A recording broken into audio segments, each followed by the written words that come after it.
नमस्कार, कैसे हैं आप? फिक्र आपके में एक बार फिर से आपका स्वागत है। मैं हूं आपके साथ निशांत चतुर्वेदी। शुरुआत करते हैं इस वक्त की फिक्र की बड़ी बड़ी खबरों के साथ। पहली बड़ी खबर जो आ रही है, जम्मू कश्मीर पर दिल्ली में गृह मंत्री की बड़ी बैठक हुई है। जम्मू कश्मीर में हाल में हुए आतंकी हमलों पर चर्चा हुई है। जल्द जम्मू कश्मीर के दौरे पर जा सकते हैं अमित शाह, सूत्रों के हवाले से खबर। एक और बड़ी खबर आ रही है, विदेश मंत्री एस जयशंकर का पाकिस्तान चीन पर बड़ा बयान। विदेश मंत्री ने कहा, शर्तों के साथ आतंकवाद के मुद्दे पर बात नहीं। चीन पर नेहरू नहीं, पटेल की नीति अपनाएंगे, एस जयशंकर ने कहा है। और बड़ी खबर आ रही है, ध्यान से देखिएगा, सऊदी अरब, यूएई, ईरान समेत 5 देश ब्रिक्स के सदस्य बन गए। रूस के राष्ट्रपति पुतिन ने दी नए सदस्य देशों की जानकारी। 2024 में ब्रिक्स की अध्यक्षता रूस कर रहा है। और 2024 लोकसभा चुनाव के लिए बीजेपी ने दिया नया नारा, तीसरी बार मोदी सरकार, अब की बार 400 पार। युवा वोटर्स के लिए भी बीजेपी ने नारा दिया है। और बड़ी खबर, प्रधानमंत्री मोदी का 2 दिवसीय दक्षिण भारत दौरा। आज तमिलनाडु को 19,850 करोड़ की सौगात दी। कल लक्षद्वीप और केरल जाएंगे प्रधानमंत्री मोदी। राम मंदिर को लेकर बीजेपी का बड़ा प्लान, 22 जनवरी को दिवाली जैसी भव्य तैयारियों का निर्देश। 25 जनवरी से चलेगा विशेष अभियान। और ट्रक ड्राइवरों की हड़ताल को लेकर गृह मंत्रालय की में बैठक। मोटर ट्रांसपोर्ट कांग्रेस के प्रतिनिधि बैठक में मौजूद। हिट एंड रन कानून के खिलाफ हो रहे प्रदर्शन पर चर्चा। और जाति गणना पर सुप्रीम कोर्ट का बड़ा आदेश। बिहार सरकार आंकड़े जारी करे, सुप्रीम कोर्ट ने कहा। 28 जनवरी को मामले में अगली सुनवाई होगी। जापान के 29 जनवरी को अगली सुनवाई होगी। लेकिन बड़ी खबर आ रही है, जापान में कि हुनादा एयरपोर्ट पर 2 विमानों की टक्कर। लैंडिंग के दौरान टक्कर के बाद लगी आग, 5 की मौत। हादसे में करीब 380 यात्रियों की जान बाल बाल बची है। इन सभी खबरों के बीच में अब आपको बड़ी खबर दिखाते हैं। कर्टन रेजर में हमारी कौन कौन सी बड़ी खबरें हैं जो आपके लिए देखना जरूरी है। पहली बड़ी खबर, ब्रेकिंग न्यूज के बाद अब आपको बताते हैं आज की जो पहली बड़ी खबर है। नए साल पर रूस ने यूक्रेन में विध्वंसक हमला किया है। यकीन मानिए, अप्रत्याशित अटैक है। पुतिन का यह बदला पश्चिम के लिए बड़ा खतरा साबित हो सकता है। दूसरी खबर, 24 घंटे में 200 लोगों की मौत से गाजा दहल उठा है। क्या नेतन्याहू ने हमास के खिलाफ अटैक का नया फेज शुरू कर दिया है। तीसरी खबर, कल क्या नया बलूचिस्तान देश बन सकता है। अगले 12 घंटे पाकिस्तान पर बहुत भारी। और जापान में कल जलजला आया, तबाही मची। आज द बर्निंग प्लेन से जापान कांप उठा। वीडियो जरूर देखिएगा। पांचवी खबर, कर्नाटक में 31 साल बाद किस फैसले से सियासत गरमाई। इस कार्रवाई का अयोध्या कनेक्शन बताएंगे हम आपको। लेकिन फिक्र आपकी में आज की हम आपको 3 बड़ी वीडियो खबरें दिखाने वाले हैं। सबसे पहले आप इन 3 खबरों की एक झलक देख लीजिए, क्योंकि तस्वीरें पूरी खबर खुद बयां कर रही हैं। पहली खबर जो है वो, रूस ने यूक्रेन पर 2024 का सबसे बड़ा हमला किया है। यूक्रेन ने कई इलाकों को मिसाइल अटैक से दहला दिया है। दूसरी खबर है गाजा के जंगी मैदान से, जहां 2024 के 24 घंटे के भीतर ही इजराइल ने भीषण एयर स्ट्राइक्स की है और 200 लोगों की जान चली गई है। तीसरी खबर जापान से है, जहां नए साल के पहले दिन भूकंप, दूसरे दिन द बर्निंग प्लेन। ये भयानक हादसा हम आपको दिखाएंगे। लेकिन पुतिन ने किसे बताया रूस का असल दुश्मन। क्या 2024 में पुतिन का टारगेट पश्चिमी देश होंगे। और क्रीमिया को लेकर ज़ेलेंस्की का 2024 वाला नया प्लान क्या है, ये विस्फोटक जानकारी आगे देंगे। उससे पहले यूक्रेन पर रूस का विनाशकारी हमला आपके सामने। नया साल यूक्रेन में बड़ी तबाही लेकर आया। कीव पर इस साल का सबसे बड़ा हमला किया गया है। यह हमला एक खास बदला पूरा करने के लिए किया गया है, क्योंकि पुतिन का यही आदेश था। इसके बाद आधा यूक्रेन रूसी मिसाइल और ड्रोन हमलों से दहल उठा। ये रिपोर्ट देखें। क्या यूक्रेन में नया साल 2024 काल बनकर आया है? क्या पुतिन ने नए साल पर यूक्रेन में तबाही की नई स्क्रिप्ट लिखी है? 29 दिसंबर को कीव को दहलाने के महज 110 घंटे बाद ही रूस ने यूक्रेन की राजधानी को फिर से टारगेट किया। क्रूज मिसाइल, किंजल मिसाइल और कामिकाज़े ड्रोन से पूरे यूक्रेन को दहला दिया। 2024 का पहला हमला इतना भयंकर था कि यूक्रेन की धरती कांप उठी।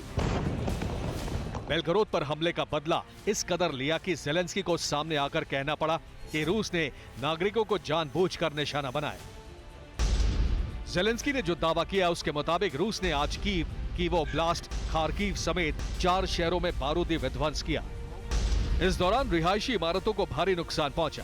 आग लगने से कई लोग चपेट में आए। ज़ेलेंस्की ने सोशल मीडिया प्लेटफॉर्म एक्स पर खुद 4 लोगों की मौत की पुष्टि की और 92 लोगों के घायल होने की जानकारी दी। सिर्फ कीव में ही 27 लोगों को गंभीर हालत में अस्पताल ले जाया गया। वहीं जलती इमारतों से 130 लोगों को सुरक्षित बचाया गया। रूसी हमले में टेस्ला का शोरूम भी तबाह हो गया।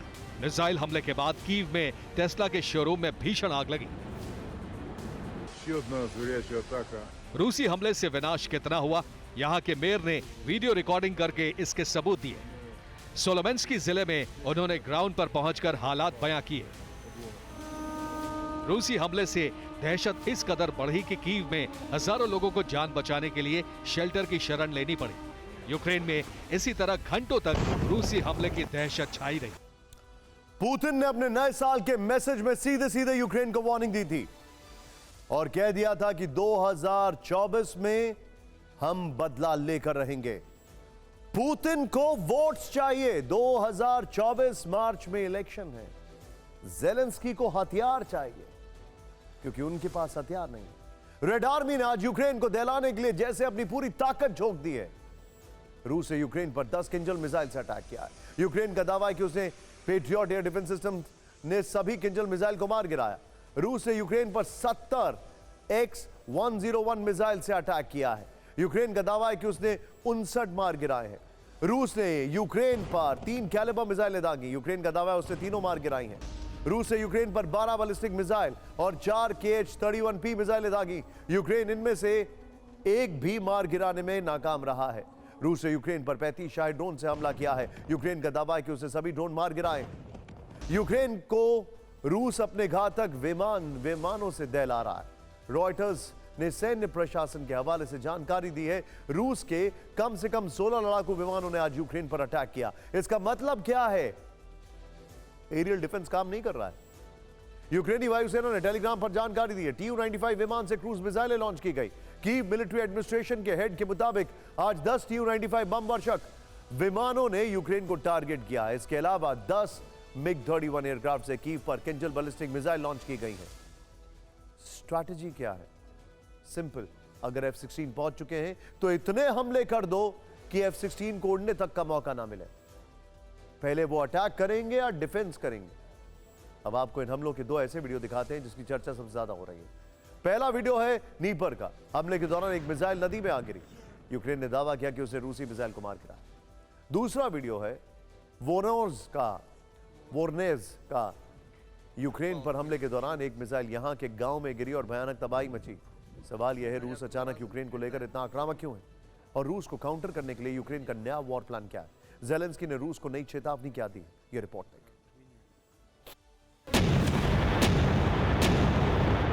यूक्रेन पर रूस ने साल 2024 का सबसे बड़ा हमला किया। पोडोल्स्क में भारी तबाही मची।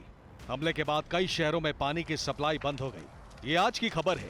जबकि 29 दिसंबर से देखें तो रूस लगातार यूक्रेन को ड्रोन और मिसाइल हमलों से दहला रहा है। बीते 5 दिन में यूक्रेन पर अब तक 176 शाही ड्रोन हमले हो चुके हैं। इस कारण से बिजली सेवा भी बुरी तरह से प्रभावित हुई है। यूक्रेन के एनर्जी मिनिस्टर का दावा है कि रूसी स्ट्राइक से 2,60,000 घरों में बिजली गुल हो गई। वहीं रूस का दावा है कि वो यूक्रेन के मिलिट्री ठिकानों को टारगेट कर रहा है।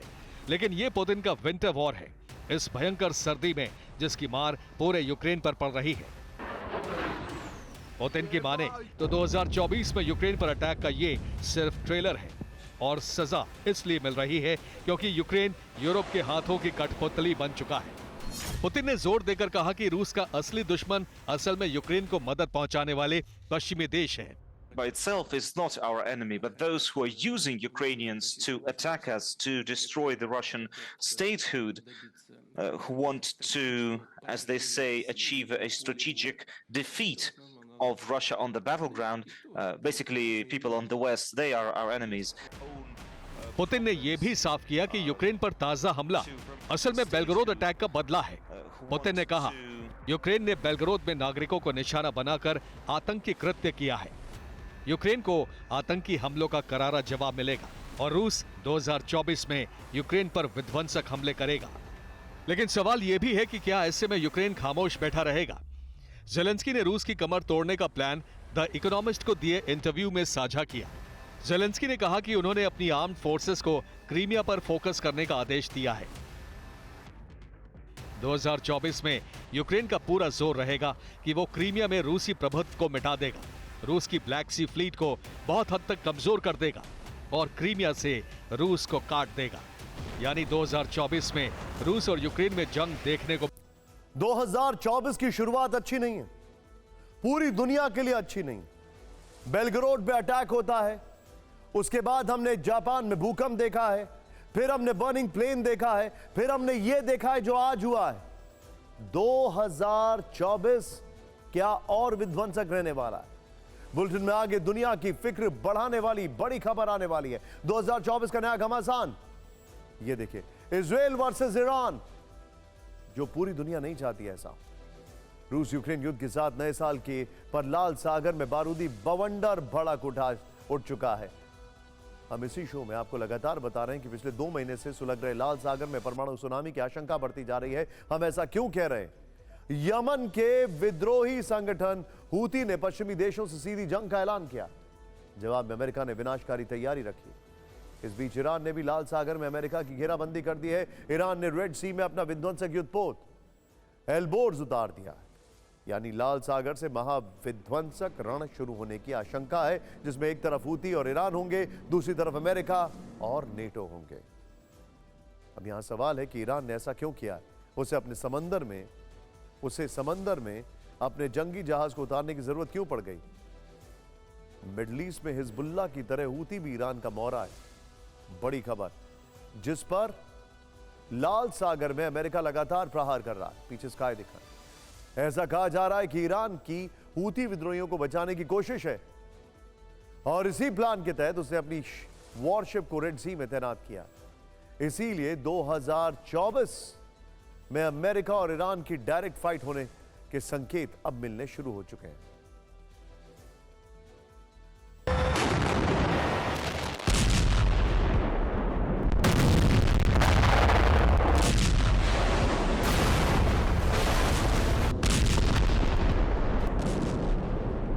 गाजा में जारी भीषण युद्ध के कारण दुनिया के सबसे प्रमुख जलमार्गों में एक लाल सागर में जबरदस्त तनाव है।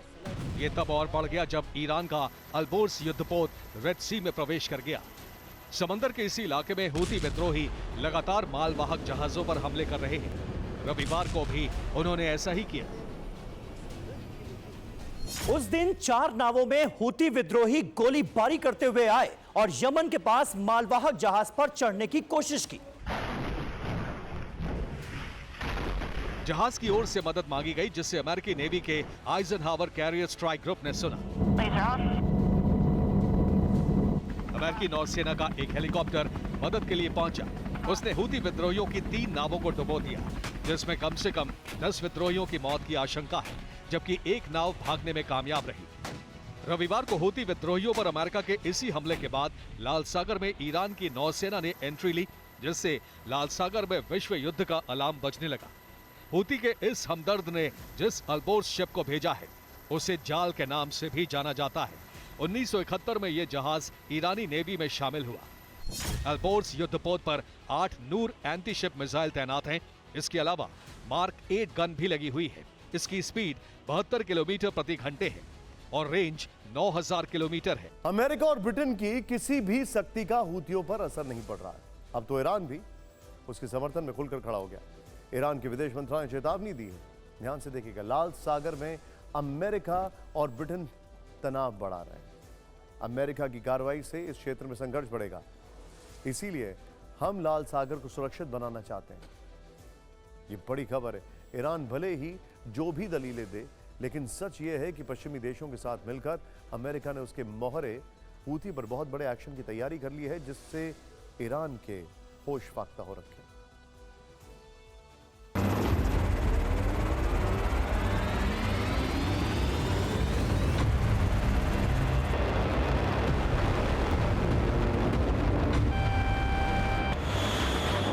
लाल सागर में अमेरिका ने विध्वंसक हथियारों की तैनाती बढ़ा दी है। इस बार हूती पर विनाशकारी मिसाइलों से हमले की तैयारी है। हूती के खात्मे के लिए अमेरिका ने SM-6 missile, Arleigh Burke class guided missile, Sparrow missile और एंटी शिप क्रूज मिसाइल तैनात की है।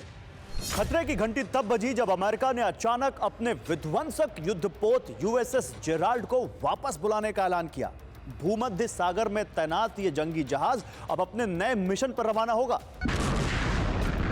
अमेरिका की इसी रणनीति के बाद ईरान के कान खड़े हुए और उसने तुरंत अपना युद्धपोत लाल सागर में भेज दिया। हालांकि पेंटागन ने अभी ये नहीं बताया है कि यूएसएस जेराल्ड का अगला मिशन क्या होने वाला है।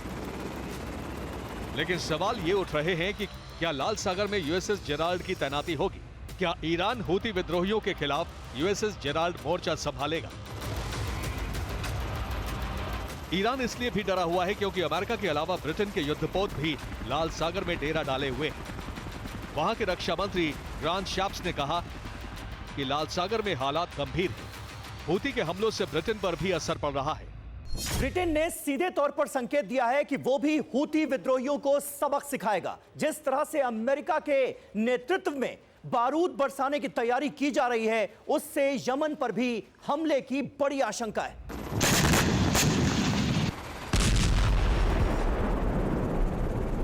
वर्तमान में अमेरिका, फ्रांस और यूनाइटेड किंगडम के 5 युद्धपोत दक्षिणी लाल सागर और अदन की पश्चिमी खाड़ी में गश्त कर रहे हैं।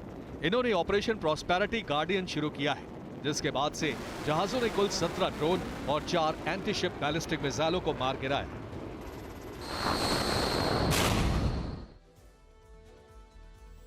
उन्नीस अक्टूबर से अब तक हूती ने अंतर्राष्ट्रीय शिपिंग पर लगभग 2 दर्जन हमले किए हैं। सवाल है कि ईरान जिस तरह से लाल सागर की जंग में कूद पड़ा है, अब आगे क्या होगा? अमेरिका और ईरान के बीच तनाव बढ़ेगा।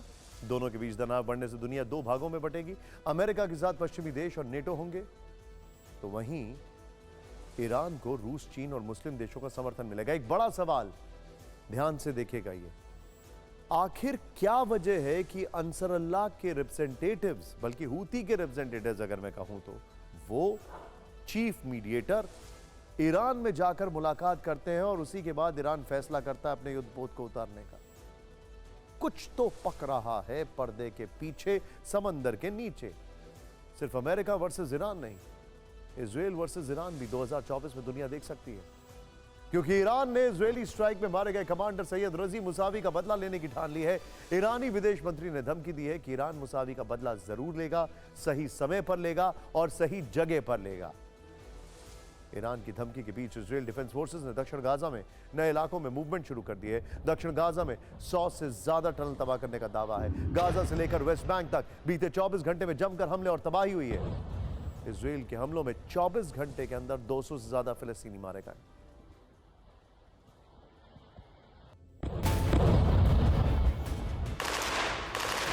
गाजा में तबाही का ये दौर 2024 में भी खत्म नहीं होगा।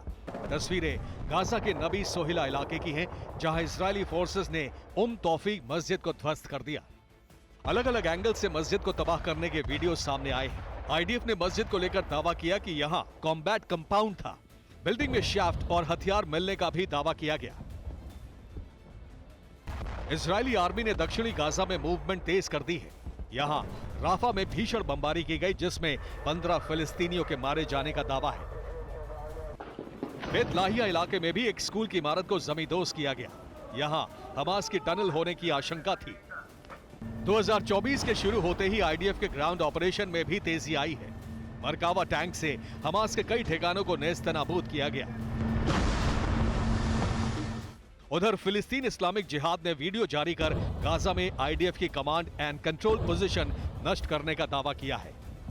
गाजा के साथ वेस्ट बैंक भी विध्वंस का रण क्षेत्र बना हुआ है। यहां कलकिलिया इलाके में इजरायली सैनिकों और फिलिस्तीनी लड़ाकों के बीच जमकर झड़प हुई है।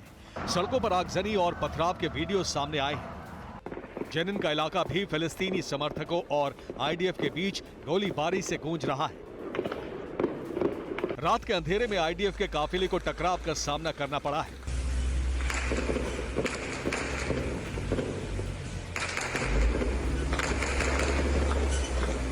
विनाश के इन दृश्यों के बीच आईडीएफ प्रवक्ता डैनियल हैगरी ने दुनिया की फिक्र बढ़ाने वाली वार्निंग दी है।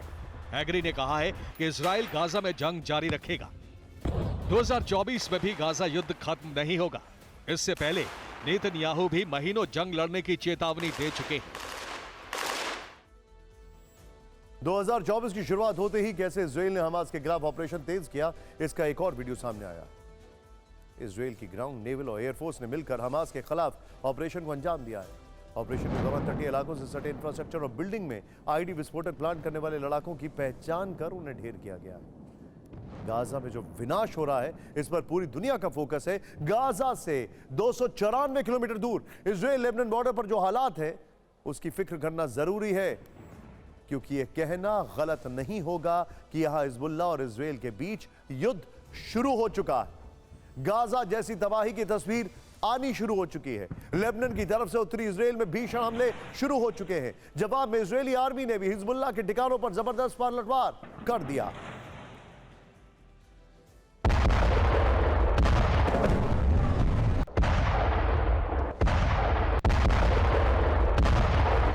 विध्वंस, विनाश और बर्बादी की ये तस्वीरें गाजा की नहीं हैं। गाजा के साथ लेबनान बॉर्डर पर भी इजराइल और हिजबुल्लाह के बीच भीषण जंग जारी है। इजराइल हिजबुल्लाह ने अब तक भले ही एक दूसरे के खिलाफ जंग का आधिकारिक ऐलान नहीं किया, लेकिन तस्वीरें बताने के लिए काफी हैं कि यहां दोनों के बीच अघोषित युद्ध चल रहा है, क्योंकि यहां का मंजर भी गाजा से कम भयानक नहीं है। हिजबुल्लाह की तरफ से उत्तरी इजराइल में भीषण हमले किए गए हैं। गैलिली इलाके में हिजबुल्लाह की तरफ से रॉकेट दागे गए हैं। हिजबुल्लाह के हमलों के बाद गैलिली के कई हिस्सों में इमारतें आग की चपेट में आ गई हैं। रात के अंधेरे में गैलिली हिजबुल्लाह के हमलों से दहला है।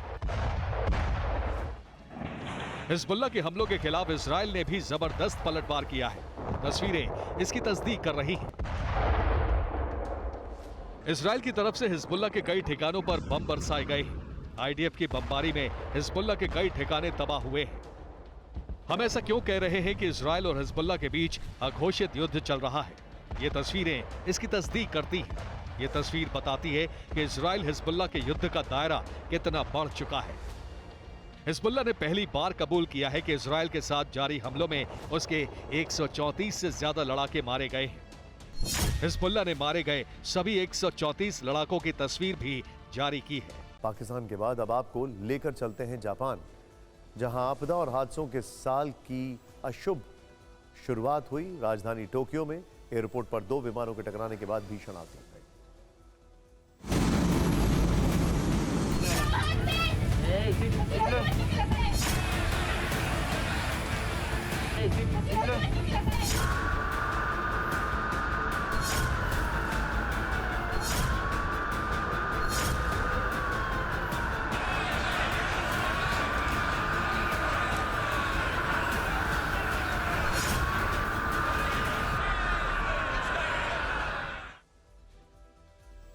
जापान में साल 2024 के पहले 2 दिन 2 बड़ी घटनाएं हुई। जापान के किसी अशुभ संकेत से कम नहीं है। 1 जनवरी को 7.6 की तीव्रता का जबरदस्त भूकंप आया। बड़ी बड़ी इमारतों की बुनियाद बुरी तरह हिल गई। जगह जगह सड़कें फट गईं। सुनामी तक का अलर्ट जारी हो गया। 40 से ज्यादा लोगों की मौत हो गई। इस दहशत से लोग उबरे भी नहीं थे कि 24 घंटे के अंदर यानी आज राजधानी टोक्यो के हानेडा एयरपोर्ट पर एक प्लेन में आग लग गई। लैंडिंग के दौरान यह विमान कोस्ट गार्ड के प्लेन से टकरा गया। खबर है कि इस दौरान कोस्ट गार्ड के प्लेन में सवार 6 में से 5 क्रू मेंबर्स की मौत हो गई। जापान के लिए साल का दूसरा दिन भी दहशत और खौफ से भरा रहा। होकाइडो से 379 लोगों को लेकर आ रहा जापान एयरलाइंस का प्लेन टोक्यो एयरपोर्ट पहुंचते ही हादसे का शिकार हो गया।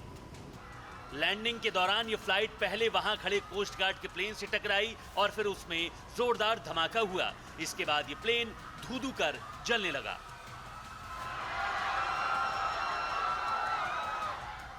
आग का गोला बना जापान एयरलाइंस का ये पैसेंजर प्लेन पूरी रफ्तार से रनवे पर दौड़ता रहा। पायलट बेबस था, जबकि विमान के अंदर चीख पुकार मची थी। विमान को जब तक रोका गया तब तक उसमें भीषण आग पकड़ चुकी थी। पूरा प्लेन धू-धू कर रनवे पर जलने लगा, जिसके बाद दमकल कर्मियों ने मोर्चा संभाला। इस हादसे में विमान जलकर पूरी तरह राख हो गया। एक तरफ ये विमान जल रहा था, जबकि दूसरी तरफ कोस्ट गार्ड के जिस प्लेन से टक्कर हुई वहां भी भीषण आग लग गई। गनीमत रही कि इस घटना में किसी की जान नहीं गई और सभी 379 लोग सुरक्षित बचा लिए गए। जिस वक्त ये घटना हुई तब एयरपोर्ट पर दूसरे प्लेन के टेक ऑफ की तैयारी चल रही थी। सोशल मीडिया पर पैसेंजर फ्लाइट में विस्फोट के साथ आग लगने के कई वीडियो वायरल हो रहे हैं। सवाल यह है कि एयरपोर्ट पर उस वक्त कोस्ट गार्ड का विमान क्या कर रहा था, वो भी लैंडिंग वाली जगह पर। दरअसल कल ही वहां भूकंप आया था। जिसके बाद जापान में कोस्ट गार्ड ने मदद के लिए मोर्चा संभाल रखा था। कोस्ट गार्ड का प्लेन भूकंप प्रभावित क्षेत्रों में जरूरत का सामान पहुंचाने जा रहा था, जिसके लिए वो हानेडा एयरपोर्ट का इस्तेमाल कर रहा था, लेकिन इसी मिशन के दौरान यात्री विमान से टक्कर हो गई। जापान का परिवहन मंत्रालय पूरे मामले की जांच कर रहा है। फिलहाल टोक्यो के हानेडा एयरपोर्ट पर सभी रनवे बंद हैं। कई फ्लाइट्स को टोक्यो के ही नरीता एयरपोर्ट की तरफ डायवर्ट किया गया है। हानेडा जापान के व्यस्त एयरपोर्ट में एक है, खासतौर से नए साल की छुट्टियों के दौरान यहां ट्रैफिक बहुत ज्यादा होता है। इस सब के बीच में और अब खबर राम मंदिर की, जहां रामलला की प्राण प्रतिष्ठा में बस 20 दिन बाकी हैं, लेकिन उससे पहले ही रामलला की मूर्ति का चयन हो गया। टीवी 9 भारतवर्ष की उस खबर की पुष्टि भी हो गई है कि कर्नाटक के मूर्तिकार योगीराज की बनाई रामलला की मूर्ति ही स्थापित होगी। आइए पहले देखते हैं कि कैसे रामलला की मूर्ति को लेकर टीवी 9 ने आपको सबसे पहले जानकारी दी, जिसकी तस्दीक करीब 10 घंटे बाद हो गई। हमने आपको 1 जनवरी को दोपहर 1 बजे सबसे बड़े सवाल के सबसे पहले जवाब दिया था। सबसे पहले टीवी 9 भारतवर्ष ने ही आपको बताया था कि अरुण योगीराज की मूर्ति फाइनल हुई। 10 घंटे बाद 1 जनवरी को रात 11 बजे केंद्रीय मंत्री प्रहलाद जोशी ने भी इसकी पुष्टि की। केंद्रीय मंत्री प्रहलाद जोशी ने बताया कि अरुण योगीराज की मूर्ति ही फाइनल हुई और इसके साथ ही टीवी 9 भारतवर्ष की खबर पर पक्की मोहर लग गई। मूर्तिकार अरुण योगीराज ने भगवान राम के बाल रूप में मासूमियत और देवत्व की झलक लाने के लिए क्या तैयारी की, अब यह भी जान लेते हैं। भगवान राम के बाल रूप के लिए योगीराज ने खास तैयारी की है। मूर्तिकार अरुण योगीराज कई स्कूलों में गए, 3 से 5 साल के बच्चों का निरीक्षण किया, 6 महीने तक हर दिन 12 घंटे काम किया और दक्षिण भारतीय शैली में प्रतिमा बनाई। बीजेपी नेता येदियुरप्पा ने भी अरुण योगीराज को बधाई दी है और इसे राज्य के लिए गौरव का पल बताया। आपको बता दें कि रामलला की प्रतिमा तैयार करने वाले 37 साल के अरुण योगीराज मैसूर महल के कलाकारों के परिवार से आते हैं। अरुण योगीराज का परिवार 5 पीढ़ियों से मूर्ति बनाने के पेशे से जुड़ा है। अरुण योगीराज के पिता और दादा भी एक प्रसिद्ध मूर्तिकार थे। उन्होंने 2008 में मैसूर विश्वविद्यालय से MBA किया, फिर एक निजी कंपनी के लिए काम किया। इसके बाद उन्होंने प्रतिमा बनाने का काम शुरू किया, क्योंकि उन्हें भी अपने पिता की तरह बचपन से प्रतिमाएं बनाने का शौक था। अरुण योगीराज ने ही जगत गुरु शंकराचार्य की भव्य प्रतिमा का निर्माण किया, जिसे केदारनाथ में स्थापित किया गया। इंडिया गेट पर 2022 में स्थापित नेताजी सुभाष चंद्र बोस की प्रतिमा भी अरुण जी ने ही बनाई है। प्रधानमंत्री मोदी भी उनके काम की तारीफ कर चुके हैं। आज टीवी 9 भारतवर्ष से मूर्तिकार अरुण योगीराज की पत्नी विजेता से भी बात की। उन्होंने इस पर क्या कहा, आप खुद देखिए। बहुत खुशी हो रहा है, बहुत ऐसा लग रहा है कि हमारा जीवन सफल हो गया है। इतना काम, इससे बढ़िया काम और क्या हो सकता है कि हमें ऐसे पुण्य का काम करने के लिए मिला है। जनवरी में जब भी हमको शॉर्टलिस्ट किया था तो बहुत ही खुशी हुई थी। अब सभी राम भक्तों को 22 जनवरी का इंतजार है, जब अरुण योगीराज की बनाई गई मूर्ति दुनिया देखेगी। आज ही राम मंदिर के मुद्दे पर बीजेपी मुख्यालय में एक बड़ी बैठक भी हुई है। पार्टी अध्यक्ष JP नड्डा की अगुवाई में हुई इस बैठक में करीब 150 नेताओं ने हिस्सा लिया। छोटे राज्यों से 2 और बड़े राज्यों से 4 से 5 बीजेपी नेता इस बैठक में मौजूद रहे। बैठक में शामिल हुए पार्टी नेताओं से कहा गया है कि 22 जनवरी को दिवाली की तरह मनाएं। 22 जनवरी को सभी लोगों को प्राण प्रतिष्ठा कार्यक्रम भी दिखाएं। नेताओं से कहा गया है कि वो 22 जनवरी के बाद आम लोगों को राम मंदिर के दर्शन कराने के लिए सहयोग भी करें। बीजेपी की योजना है कि वो हर बूथ से अपने कार्यकर्ता को राम मंदिर के दर्शन कराएगी। 25 जनवरी से 25 मार्च तक बीजेपी इसके लिए अभियान चलाएगी। बीजेपी हर बूथ से आम लोगों को भी राम मंदिर दर्शन के लिए अयोध्या भेजेगी। एक दिन में तकरीबन 50,000 लोग राम मंदिर का दर्शन करेंगे। अब फिक्र में देश की वो खबर जिसका बहुत बड़ा असर हुआ है। अभी हिट एंड रन का नया नियम लागू नहीं होगा। बड़ी खबर, केंद्रीय गृह सचिव अजय भल्ला का बड़ा बयान। नए कानून अभी लागू नहीं हुए, अजय भल्ला ने कहा। बातचीत के बाद फैसला लिया जाएगा।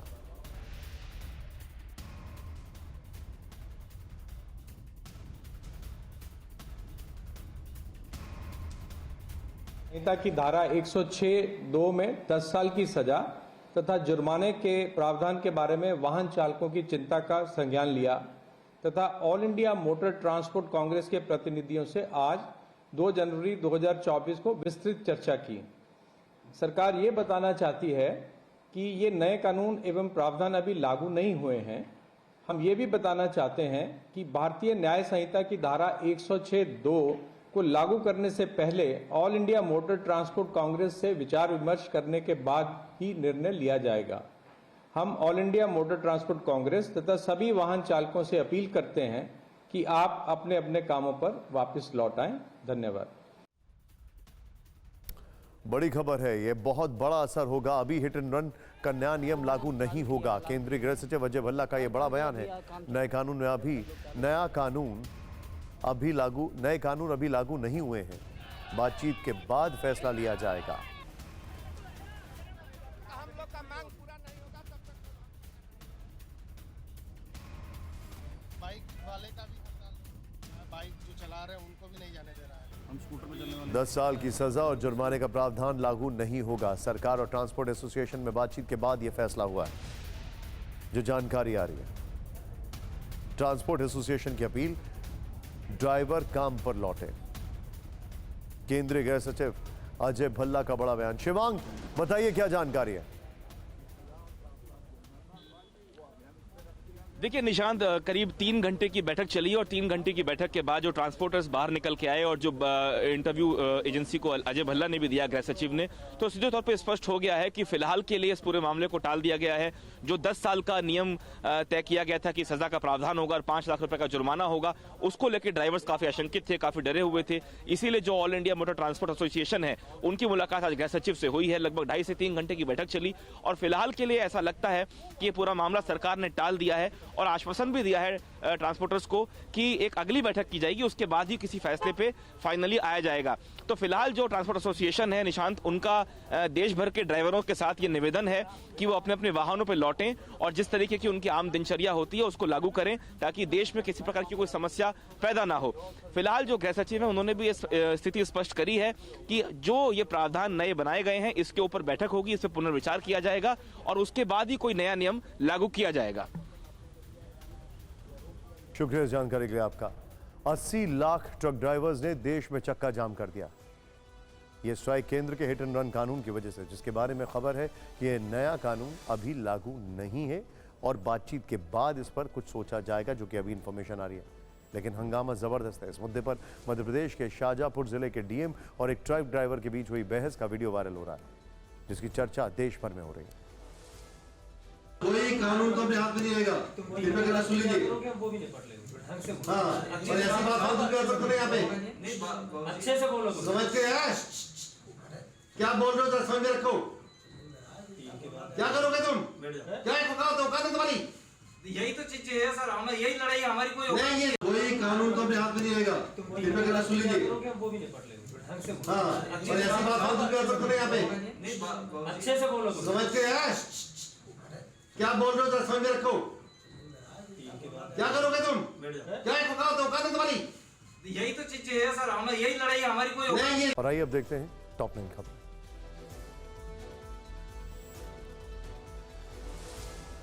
दो दिन के दक्षिण दौरे पर पीएम मोदी तमिलनाडु के तिरुचिरापल्ली एयरपोर्ट की नई बिल्डिंग का किया उद्घाटन। तमिलनाडु को 19,850 करोड़ की दी सौगात। कल लक्षद्वीप और केरल जाएंगे। नीतीश कुमार बन सकते हैं इंडिया के संयोजक, सूत्रों के हवाले से खबर। इंडिया चेयरपर्सन की कुर्सी चाहती है कांग्रेस। सीट शेयरिंग पर भी कांग्रेस की मुकुल वासनिक कमेटी की राज्यवार चर्चा पूरी। बिहार के बेगूसराय में दर्दनाक हादसा, 2 बच्चों समेत 4 की जिंदा जलकर मौत। शॉर्ट सर्किट से लगी आग, बच्चों को बचाने में पति पत्नी की भी मौत। स्कूली बच्चों की सुरक्षा को लेकर सीएम योगी का फैसला। स्कूल से बच्चों को लाने वाली वैन में लगेगा सीसीटीवी। 3 महीने के अंदर सभी वैन मालिकों को लगाना होगा सीसीटीवी। मेरठ में मायावती की पार्टी के नेता हाजी याकूब कुरैशी की 31 करोड़ की संपत्ति कुर्क। गैंगस्टर एक्ट के तहत हुई कार्रवाई। अब तक 100 करोड़ से अधिक की संपत्ति कुर्क।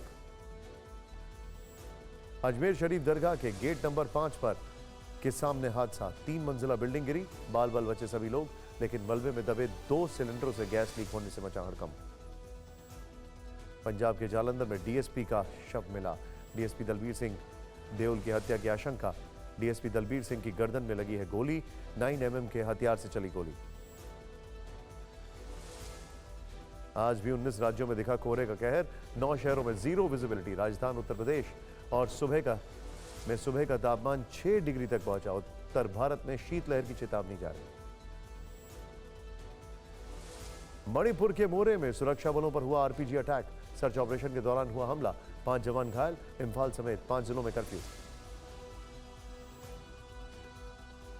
10 बजे देखिए बलोच क्रांति, आज रात पाक पर भारी।